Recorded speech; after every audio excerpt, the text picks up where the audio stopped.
Hello good morning साथीहरू। यो हाम्रो गाउँघरमा चाहिँ आफ्नो घरको आँगनमा 5वटा फुल हुनैपर्छ अरे। त्यो फुलहरूमध्येमा यो मैले देखाइरहेको फुल पनि नम्बर 1 हो है साथीहरू।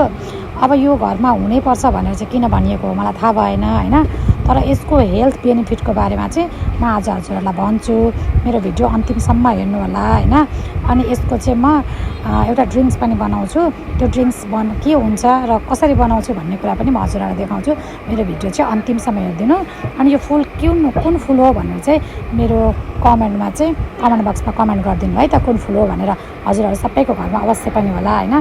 यो फुल चाहिँ म हजुरहरूलाई चाहिँ आज ब्लू टी बनाएर देखाउँछु होइन। एकदमै राम्रो हेल्थको लागि फुललाई चाहिँ टिपेर राम्रोसँग पखाल्ने होइन। पखालेर चाहिँ यसलाई चाहिँ मनतातो पानीमा चाहिँ उमालेर यसको कलर चाहिँ नआउन्जेलसम्म पकाउनु पर्यो होइन।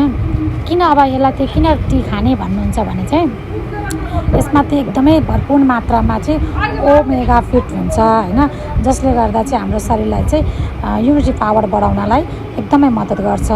त्यसै गरी यसले चाहिँ कोलेस्ट्रोल रगत प्युरिफाई गर्छ र हामी शरीरमा भएको कोलेस्ट्रोललाई चाहिँ गुड कोलेस्ट्रोललाई चाहिँ मेन्टेन गरेर राख्छ रगत प्युरिफाई गरेर भने ब्याड कोलेस्ट्रोललाई यसले भगाउने काम गर्छ। यसले मजाले तातेर यसको कलर आइसकेपछि यसमा चिनी खान हुँदैन है साथीहरू। चिनी हेल्थको लागि एकदमै नराम्रो हो। मैले लगभग 1 वर्षदेखि 1.5-2 वर्ष नै भयो होला लगभग मैले चिनी छोडिसकेँ। त्यही भएर यसमा चाहिँ बिरे नुन हाल्ने अनि मजाले यसको कलर आउन्जेलसम्म पकाउने।